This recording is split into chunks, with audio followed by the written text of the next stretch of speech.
Hey folks, me, Mike Colameco. You know I love to take you to places that are a little bit off the beaten track. I love to champion places that aren't so well known. I've taken you to Armagnac, to San Marzano, to Beaujolais. Here's another one. It's called Sud de France, the Languedoc-Roussillon region. It runs from basically the Spanish border up to Montpellier, all that coastline, and then up into the mountains. It's a great place. I love it, and you're going to see why. This area for many, many years produced tons and tons of wine, most of it mediocre. It's a very good wine growing region because it's very sunny and very friendly for the grapes, kind of like California, almost France's New World region. But the grapes didn't make great wine. Well, that's changed. They're making great wines now. Still a lot of wine. The Languedoc-Roussillon, or Sud de France, produces more wine than Bordeaux, Burgundy, and Australia put together. That's right, it's a huge region. These days, though, we have got a lot of small vintners, like the one you're just going to meet, who are making fantastic wines, the most biodynamic and organic wines coming out of France, and some of the best wines and some of the best values you're going to find. Talk about the wines from this region, because for a while, this region really became an area that was known for quantity, not quality. I was not there at the time the region was quantity. Yeah. So, but it's true that when I bought the estate 11 years ago, I had to work a lot, years and years on the estate to low down the production. But the soil is here. The soil, the varietal, and the climate. And the weather. I want you to taste that. I don't show you the... Oh, this is no blind tasting. I'm tired of blind tastings. Look at the richness and the depth of this color. Already it's sort of fuller, richer, heavier, a little darker, a little more riper, plummy. Yes, here we go to wine that I want more on the powerful side and long side. But the kind of food you will have with that is totally different than with Quesaco.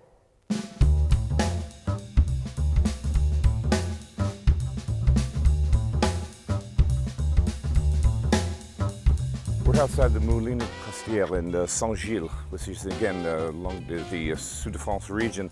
This is an amazing olive oil facility. Behind me is an 800-year-old olive tree, and around me are orchards that are fully organic, biodynamic. Chickens you hear aren't props. They're here to take care of one of the parasites that works on these trees. Sheep are working the grass, that's how they tend to it. The original olive species here, we know, is the Picholine olive. That's typical of the region. That's was the old one here, but we've got 3 other olives we're going to talk about today, maybe 4. Meet the producer, taste some extraordinary olive oil. This is some of my favorite olive oil on the planet. I couldn't be happier than to be here.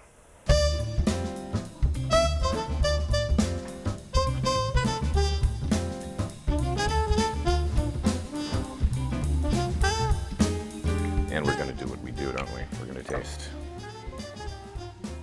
Look at that color. It's golden.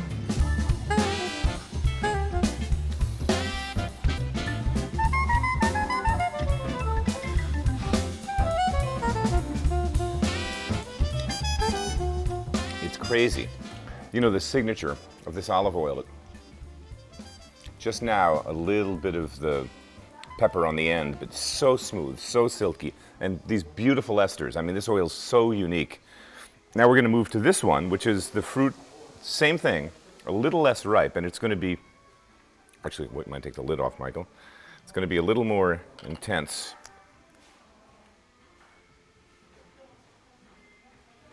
Wow, and look at that color.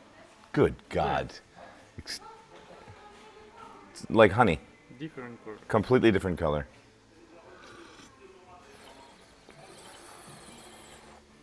Very strong.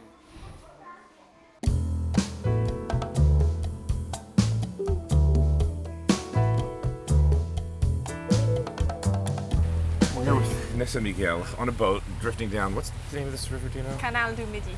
Canal du Midi, okay. Sounds really cool. A Dubliner, Yes. met a French guy, married, now you're welcome to Sud de Fell in France. love with the wines and then fell in love with the guy. Is that how it worked? The wines That's how it first, then the guy? works. Well, that's neat.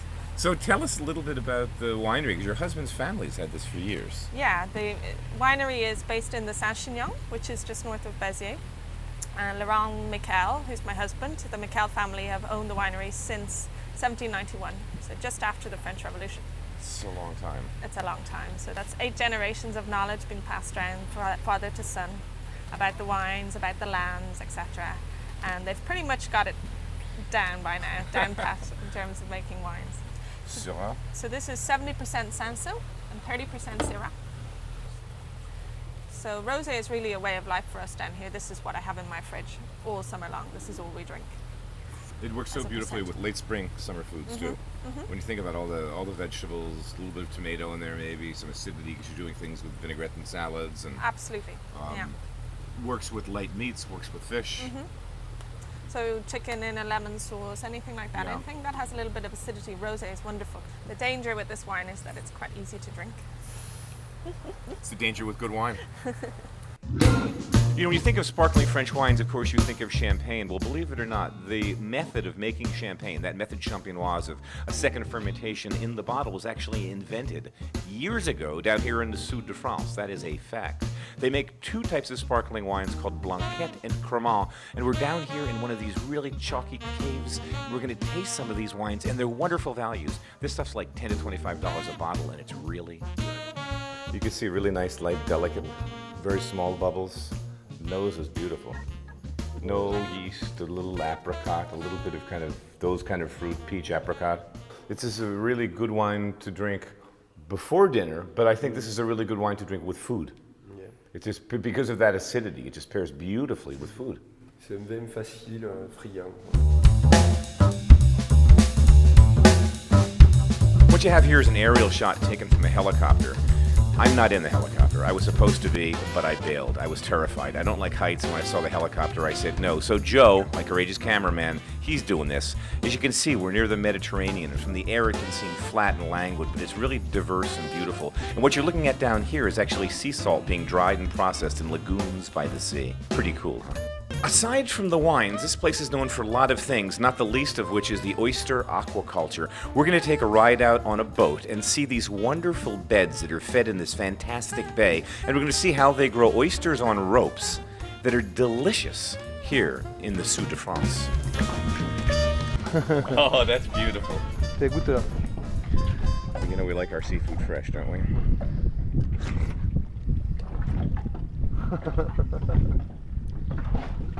Ridiculous.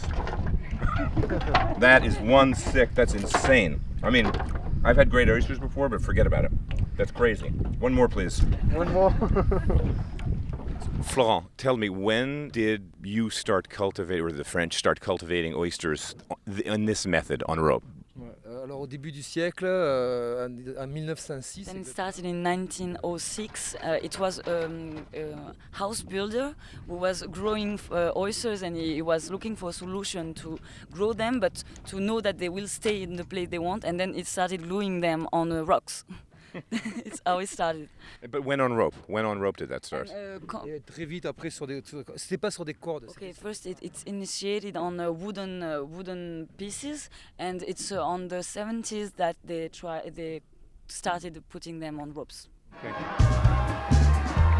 And how about this? Jousting in the town of Sète. This event goes back to, like, I don't know what, the 1600s. I think 1688. That's right. Typically, married men in the red boat are matched against the bachelors in the blue boat. And, well, it's a scene. They take this seriously. This is like the Super Bowl, the Mardi Gras, the World Series, and the World Cup all rolled into one. The entire town is here. Everything is closed, and it's a huge festival. And, after this, everybody kind of gets drunk. Keep an eye out. It's pretty funny.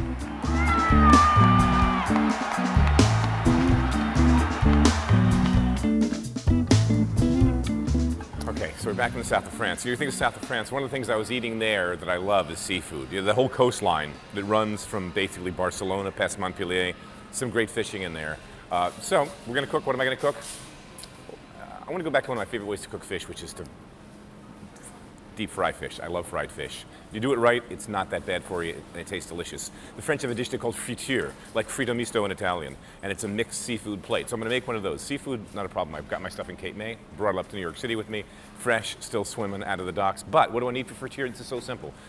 Flour, breadcrumbs, and eggs to make my egg wash for my breading. And then I'm just going to buy a couple of lemons, because when I eat friture, I don't want tartar sauce. I don't really like cocktail sauce. If you do, great, go with that stuff. But I'm just going to keep it simple. Lemon juice on top of the fish, and I'm good to go. So we're shopping now. Get a couple of nice ripe lemons. And again, standard breading procedure is just going to be flour, beaten eggs, and breadcrumbs. Easy shopping list today. All right, looking for eggs. I don't need a lot of eggs. Half a dozen's more than enough. We get some country hen, happy bird, organic, good to go. You know, try and keep it organic, try and keep it right. Got my eggs, got my lemons, need flour, need breadcrumbs. Got our flour, King Arthur, America's oldest mill, good flour.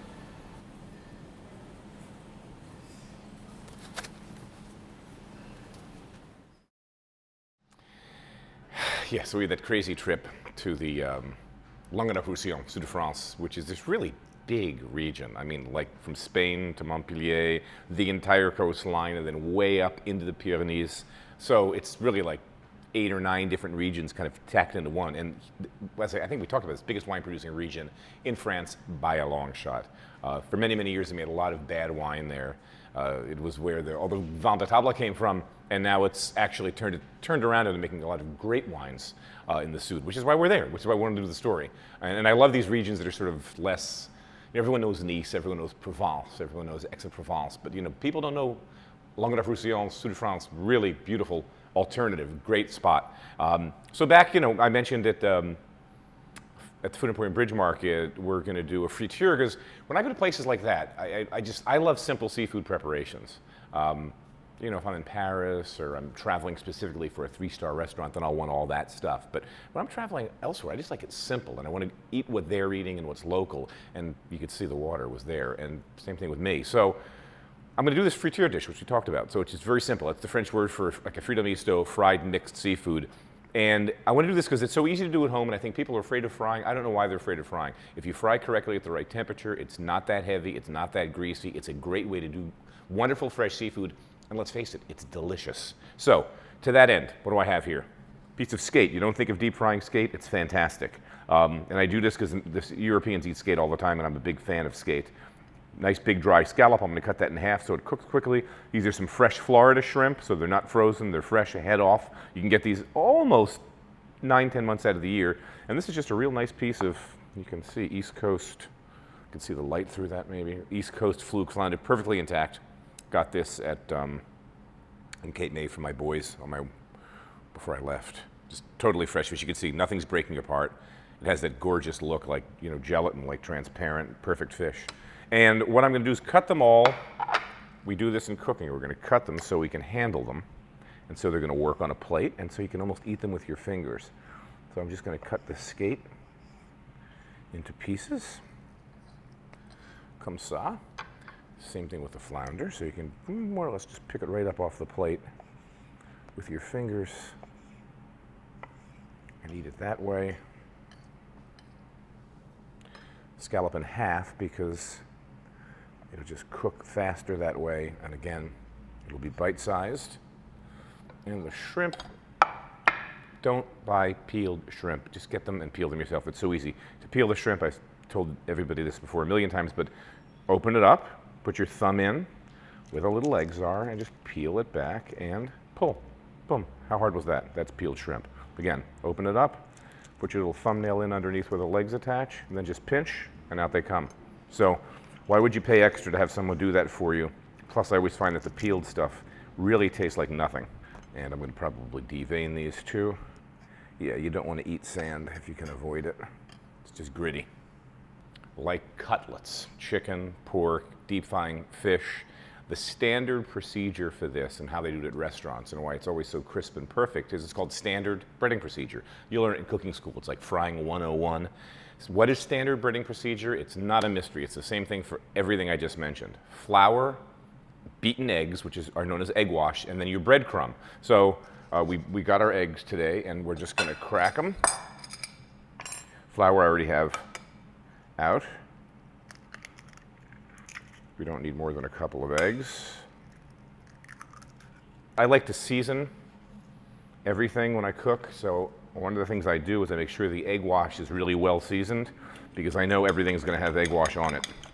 And as we mentioned at the store, we thought we'd go in and we'd fry this just as a little twist with some panko because it's so crispy. Makes for such a great crust on the outside. So I'm going to lightly because you saw how much salt I have in the egg wash. Just lightly season the fish. And I know everybody's terrified of salt. You know, salt's like the ultimate flavor amplifier. I think that if there's one thing at home that people don't use enough and they wonder why their food tastes bland, salt. Chefs love salt. It doesn't mean the food has to be salty, just seasoned. All right, I've got my seasoned proteins here, and we're just going to do them in kind of little batches so you don't overcrowd. This is the skate wing. And again, flour. See, nicely coated, dusted. That's all I want. Then I shake off the excess flour, goes into the egg wash. Again, lightly coated, shake off the excess flour into the egg wash. Now we're going to just pick it up, let the excess egg drain off, and into the panko. Turn them over, and this is kind of critical. Each stage of here is critical in as much as this. You want the flour, as I showed you, to dust, but not have too much. Same thing with the egg wash. You want the egg wash because the flour gives the egg wash something to stick to. That's why you're using it. And then a nice thin coat of panko, but make sure everything gets coated. Important when you're frying food, get one of these things, $5 at the hardware store. Check your fat temperature. I want this at 375, between 350 and 375. As soon as you put, that's right about where I want it, sort of the high end of 375. Because as soon as I put this fish in, this fish right now is close, probably about 50 somewhere degrees, but there's a fair amount of it, and it's going to actually make the oil temperature drop as soon as I put it in. So don't overload your pan. And when you're putting things in when you're frying, make sure they splash away from you, not towards you. We're going to do the shrimp, a couple of the shrimp, and the scallops.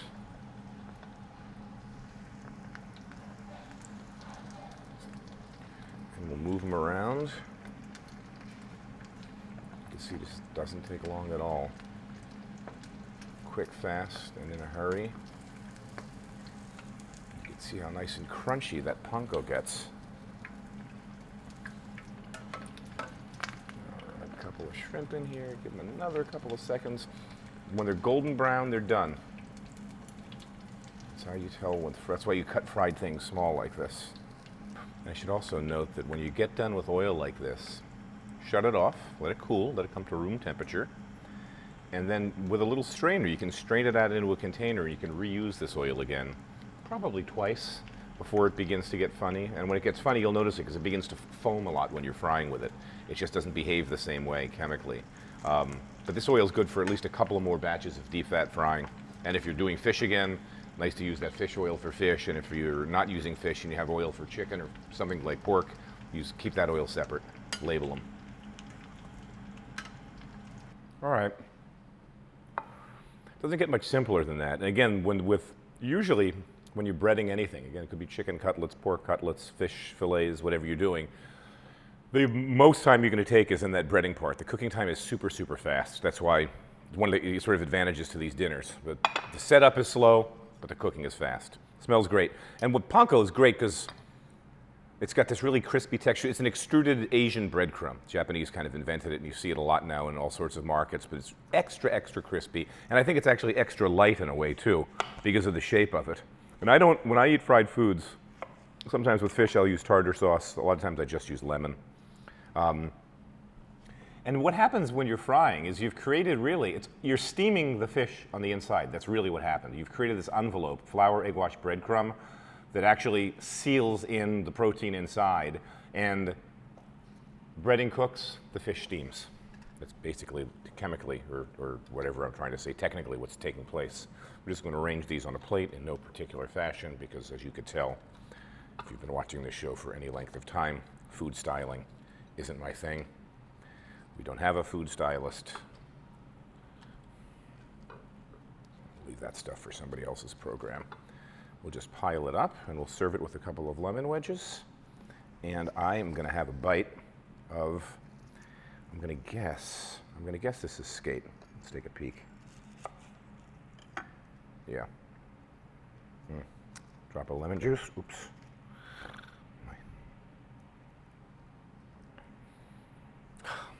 I'm really hungry right now, too.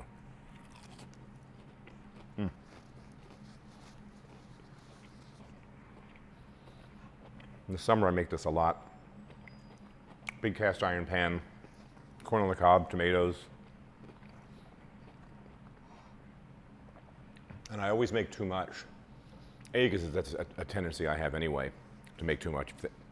But B, I love leftover fried fish like the next day.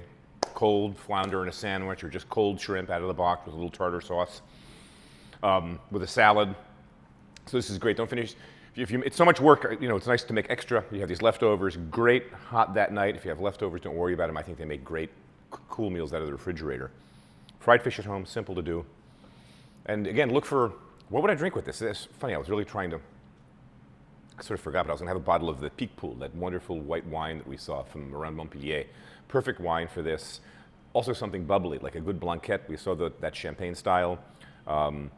While we're there, that style wine works wonderful with those little light bubbles. Beer, of course, works with this, but I'm more of a wine guy with stuff like this, and I'd like probably a nice dry white or something with a little bit of bubbles, a little bit of fizz to go against the fattiness. It's going to be a little bit of residual fat in the oil, but beautiful stuff, beautiful part of France, Sud de France, great place to visit. Make fried fish at home. See you next week.